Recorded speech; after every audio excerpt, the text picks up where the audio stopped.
সম্মানিত উপস্থিতি, নম্রতা আল্লাহর পছন্দ।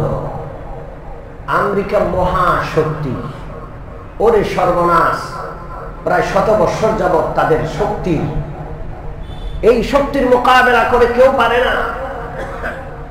একটা কুৎসিত চেহারার শক্তি, 24 ঘন্টা চক্রান্তে লিপ্ত। কোন দেশের সাথে কোন দেশে যুদ্ধ বাঁধাবে, লক্ষ লক্ষ কোটি কোটি লোক মারা যাক, কোনো অসুবিধা নেই, অস্ত্রের ব্যবসা সরগরম থাকবে। ঠিক কি ঠিক না? ইরাক ধ্বংস করেছে, সিরিয়া ধ্বংস করেছে। ওদের হিসাব মতে সিরিয়ায় প্রায় 7 লাখ মানুষ মারা গেছে। ওদের হিসাব, ওদের কথা, বিবিসির কথা, প্রায় 7 লক্ষ মানুষ সিরিয়াতে ধ্বংস করেছে তারা। 20 বছর পর্যন্ত আফগানিস্তানের মাটিকে তামা করে ফেলেছে।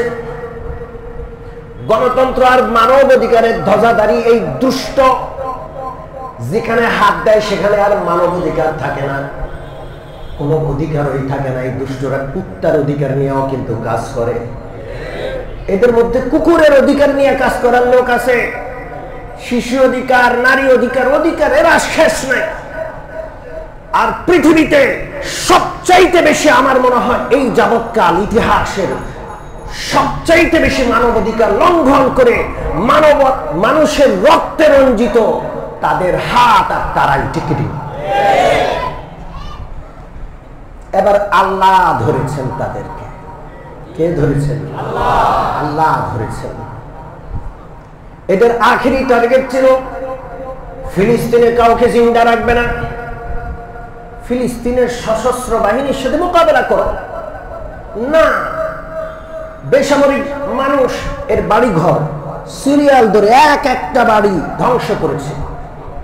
সিরিয়াল একটা স্থাপনা রাখবে না, মাটির সাথে মিশিয়ে দিবে ফিলিস্তিনকে। এবং বারবার জাতিসংঘের অধিবেশনে সহ বিভিন্ন অধিবেশনে নতুন একটা মানচিত্র দেখায় যেখানে ফিলিস্তিনের অস্তিত্ব নাই। আপনারা কি বিশ্বাস করতে পারছেন?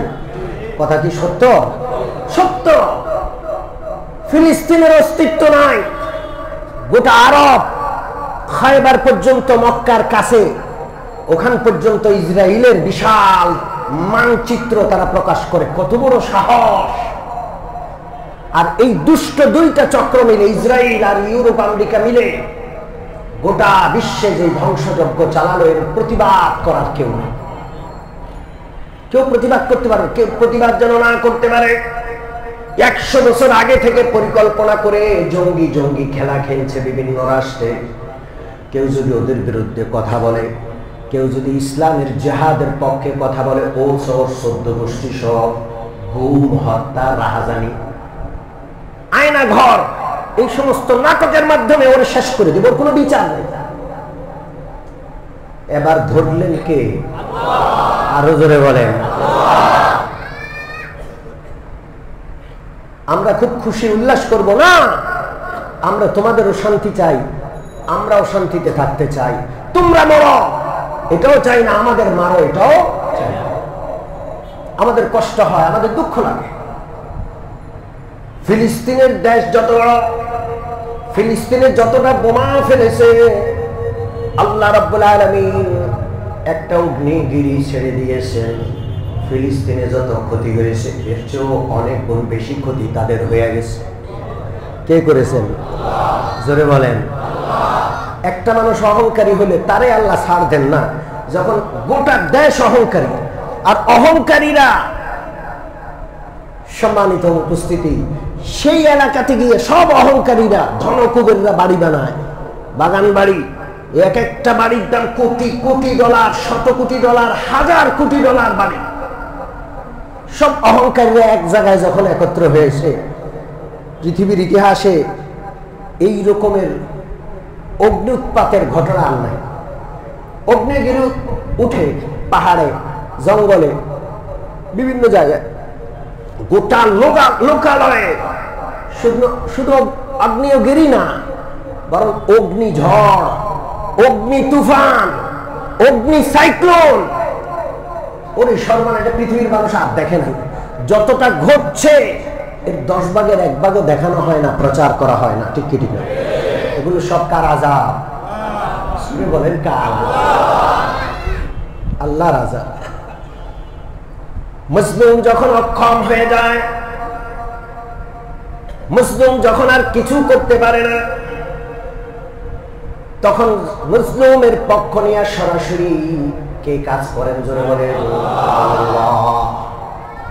হাদিসে আছে ইত্তাকি দাওয়াতাল মাজলুম ফাইন্নাহু লাইসা বাইনাহা ওয়া বাইনাল্লাহি হিজাব।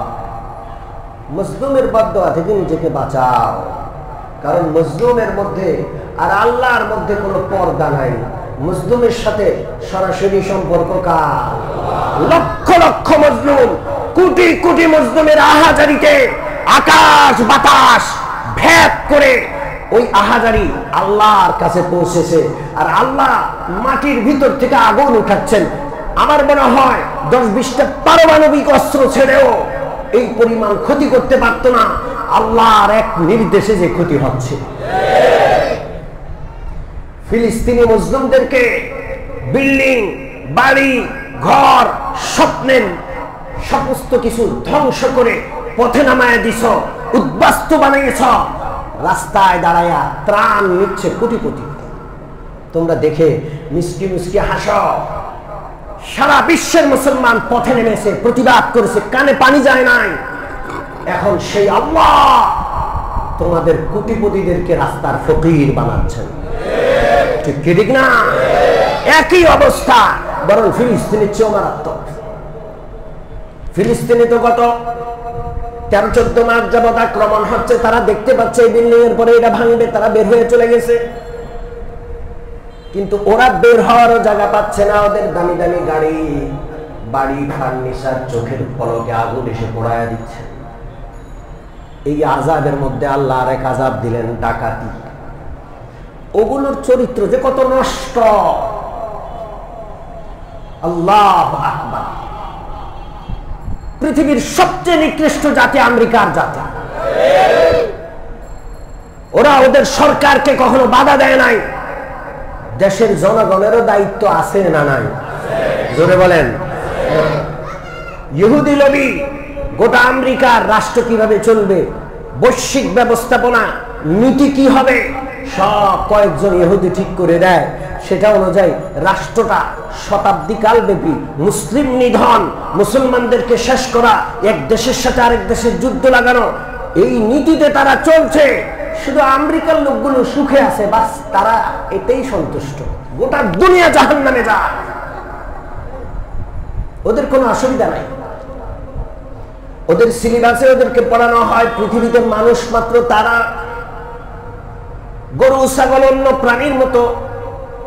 আমেরিকা ছাড়া সারা বিশ্বের মানুষ হলো অন্য প্রাণীর মতো। 2-4টা গরু ছাগল মরলে যেমন তেমন আফসোস করার দরকার নাই। ইউরোপ আমেরিকা ছাড়া আমরা সবাই ব্ল্যাক, কালো চামড়া। আমরা 2-4 জন না, 2-4 শত না, 2-4 কোটি যদি মরে যাই কোনো অসুবিধা নাই। এই জন্য ওরা বিবৃতি দেয় ফিলিস্তিনকে আর রাখতে দেওয়া যাবে না, ফিলিস্তিনের বাচ্চাদেরকেও মেরে ফেলো, না হলে এরা ভবিষ্যতে ইসরায়েলের জন্য ভয়ঙ্কর হয়ে দাঁড়াবে, হুমকি হয়ে দাঁড়াবে। ইসরায়েলের হুমকি কাউকে রাখা যাবে না, ছোট হোক, বাচ্চা হোক, হসপিটাল হোক, হ্যাঁ, স্কুল হোক, সব ধ্বংস করো। এবং এই ধ্বংসের পিছনে ওই দুষ্ট America crore crore billion dollar বিনিয়োগ করেছে। আর যারা ওই আগুন লাগা এলাকায় থাকে লস এঞ্জেলেসে, তারা সবাই সমর্থন দিয়েছে।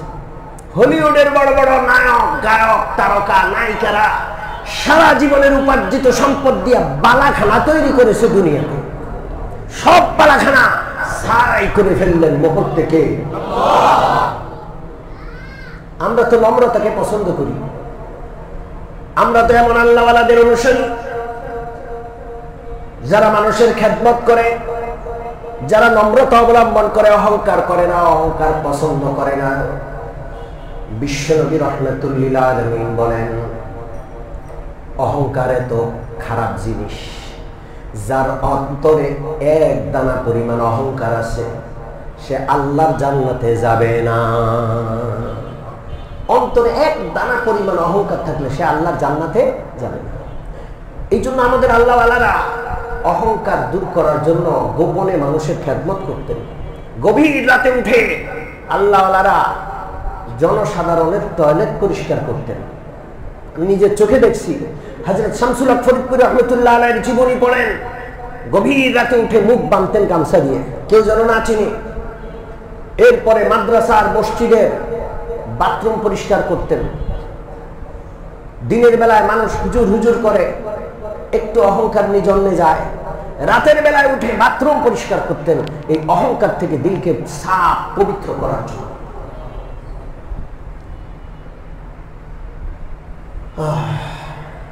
মুজাফফর হোসেন কান্দালভি রাহমাতুল্লাহ আলাইহি একজন বড় আল্লাহওয়ালা, সেই যুগের মস্ত বড় আল্লাহওয়ালা।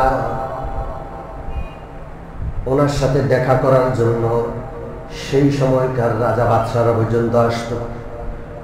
তিনি খুব সাদা পোশাকে চলতেন। একদিন তিনি কোনো এলাকা থেকে সফর করে ফিরে আসছেন একা একা, সাথে লোক রাখতেন না। দেখেন এক বৃদ্ধ মানুষ অনেক বড় সামান, অনেক বড় গাড়ি নিয়ে, বড় প্রেসার, কতক্ষণ গাড়িটা আলগায়, কিছুক্ষণ চলার পর হাঁপিয়ে উঠে, বড় ওজনের গাড়িটা রেখে একটু জিরে নেয়, আবার গাড়িটা উঠায়, আবার কিছুক্ষণ চলে আবার জিরে নেয়। মুজাফফর হোসেন কান্দালভি রহমতুল্লাহ আলাইহি জিজ্ঞেস করলেন, বাবা আপনি কোথায় যাবেন? আমি তো কান্দলায় যাব।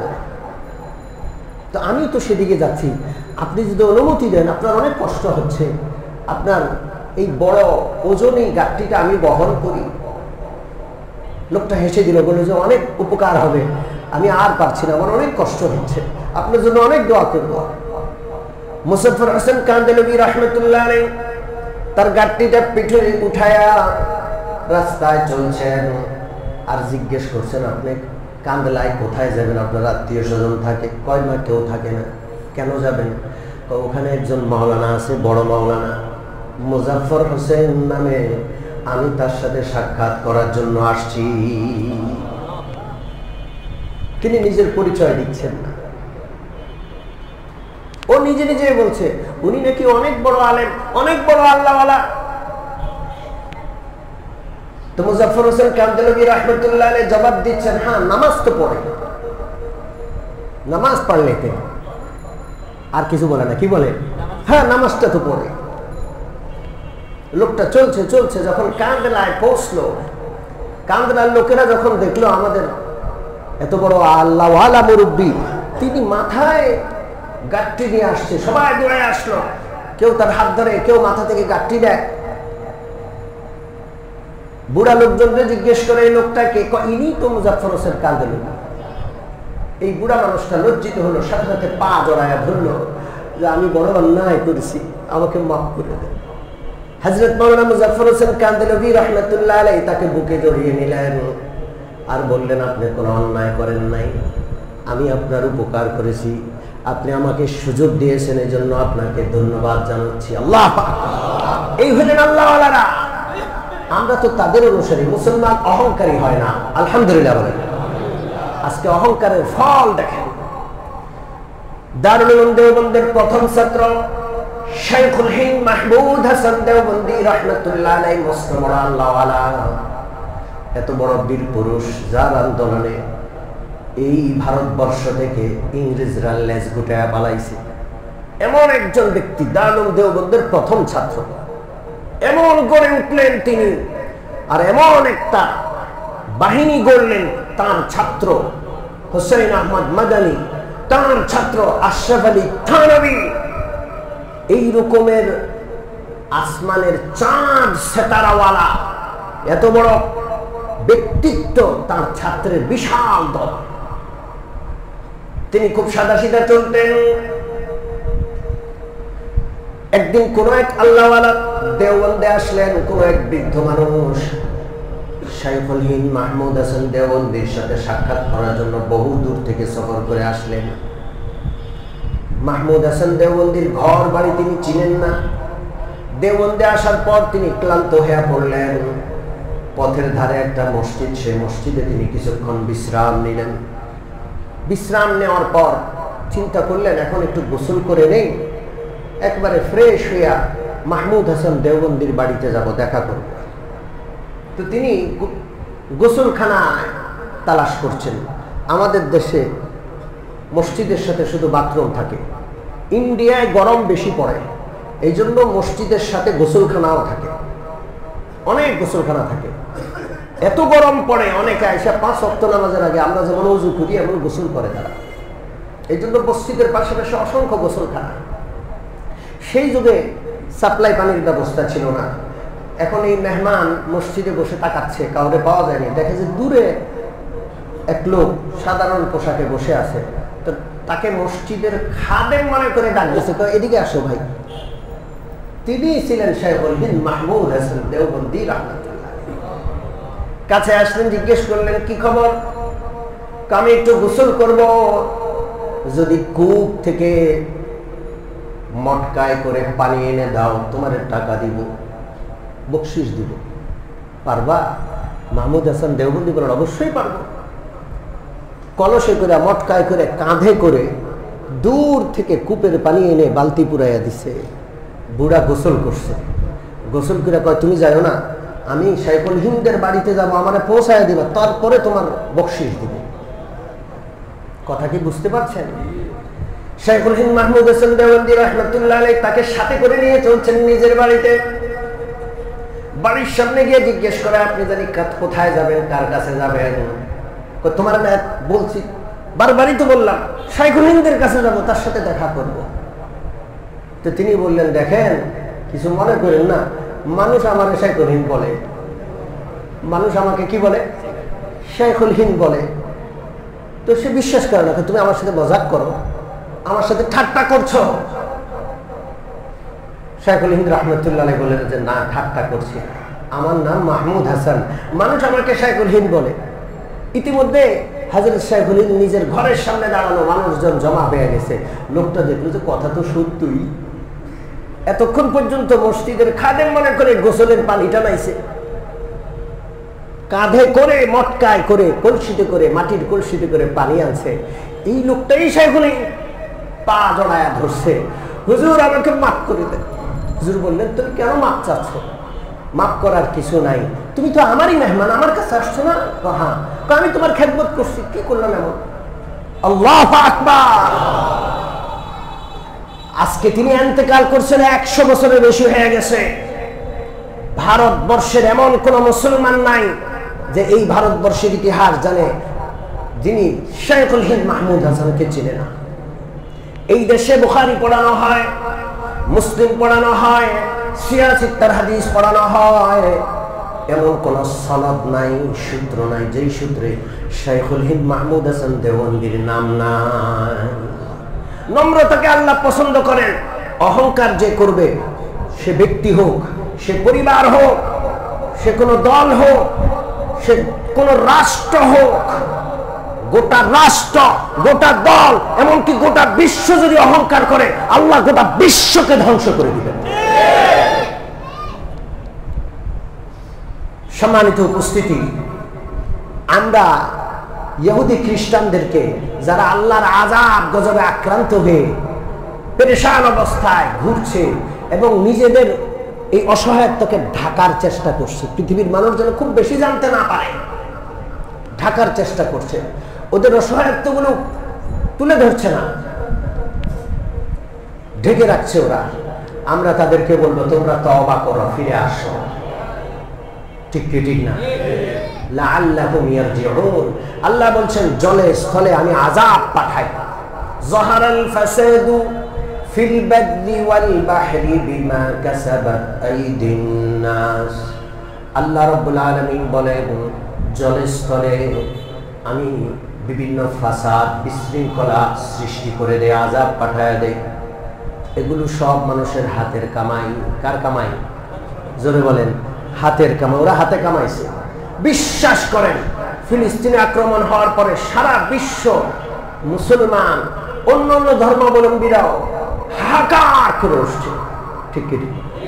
আজকে যে ওদের এই মারাত্মক দশা, কারো মনে সামান্যতম সহানুভূতি আছে? জোরে বলেন। কোন রাষ্ট্র একটু সমবেদনাও জ্ঞাপন করে নাই। আজব বিষয়, এই রকমের বড় কোনো দুর্যোগ দেখা দিলে বিভিন্ন রাষ্ট্র সমবেদনা জ্ঞাপন করে। শুধুমাত্র কেবলমাত্র আমেরিকার এই পরিস্থিতির জন্য রাষ্ট্রীয়ভাবে ইসরায়েল তাদের রাষ্ট্রীয় ওয়েবসাইটে সমবেদনা জ্ঞাপন করছে। এই সমবেদনা ওয়েবসাইটে যখন জ্ঞাপন করছে, সারা বিশ্বের মজলুম লোকেরা বা মজলুমের পক্ষে যারা, তারা ওদেরকে তুলোধুলো করছে। আমেরিকায় আগুন জ্বলছে, কেউ তো জ্বালায় না, এটা আল্লাহর আগুন। এখন তোমাদের গায়ে লাগছে, আর তোমরা যে এতদিন আগুন জ্বালাইছো, ফিলিস্তিনের ঘরে ঘরে আগুন জ্বালাইছো, নারী শিশুকে আগুনে হত্যা করেছো, একটা হসপিটাল আর বাকি নাই, সবগুলো হসপিটাল ধ্বংস করছো, ডাক্তার মেরে ফেলছো, রোগী মেরে ফেলছো, নার্স মেরে ফেলছো, সাংবাদিকদেরকে নির্বিচারে হত্যা করেছো, এবং ঘোষণা করেছিলা যে এই দেশের কোনো শিশুও রাখা যাবে না, কারণ এই শিশুগুলো বড় হইয়া পড়ে ইসরায়েল বিরোধী হবে। ওরা কি মানুষ না? ওদের এই কষ্টে তোমাদের মন গলে নাই? আজকে আল্লাহর আযাব দেখে মন গলছে।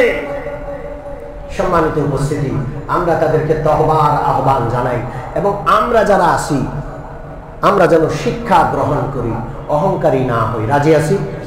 আল্লাহ আমাকে কোনো কারণে কোনো দিক দিয়ে যদি অন্য কারোর থেকে প্রাধান্য দেন, আমি একটু পয়সার মালিক, আমি একটা বাড়ির মালিক, আমি একটা গাড়ির মালিক, খবরদার অহংকার করবেন না। অহংকার যদি করেন, যে কেউ হোক, যে ব্যক্তি হোক, যে প্রতিষ্ঠানই হোক, অহংকার করলে পথে বসায় দেন কে? জোরে বলেন কে? একেবারে তলানিতে পৌঁছায়া দেন। এই ক্ষেত্রে পরাশক্তিকেও আল্লাহ ছাড় দেন না। এই আমেরিকার বর্তমান অবস্থা এর উৎকৃষ্ট প্রমাণ। শুধু আগুন জ্বলছে তা না, আমেরিকাকে দুই ভাগ করলে এক ভাগে আগুন আর এক ভাগে বরফ, এক ভাগে আগুনের সাইক্লোন, অপর প্রান্তে বরফের সাইক্লোন। কথা কি বুঝতে পারছেন? আগুনের দৌড়ানিতে তারা পালাচ্ছে, আরেক ক্ষেত্রে ঘর থেকে বেরোতে পারছে না, ঘর বাড়ি দরজা জানলা বরফের স্তর পড়ে সব বন্ধ হয়ে গেছে। এই দ্বিমুখী আযাব এই রাষ্ট্রটিকে কে দিচ্ছেন? জোরে বলেন। আমরা তওবার আহ্বান জানাই, আল্লাহ তাদেরকে তওবা করে ফিরে আসার তৌফিক দান করেন, পাশাপাশি মুসলমানদেরকে শিক্ষা নেওয়ার তৌফিক আল্লাহ দান করেন। সারা বিশ্বের মুসলমান যেন তওবা করে আল্লাহর কাছে ফিরে আসে, তারা যেন নামাজি হয়, আল্লাহর নেক বান্দা হওয়ার চেষ্টা করে, আল্লাহ যেন কবুল করেন। আমিন। ওয়া আখিরু দাওয়ানা আনিল হামদুলিল্লাহি রাব্বিল আলামিন।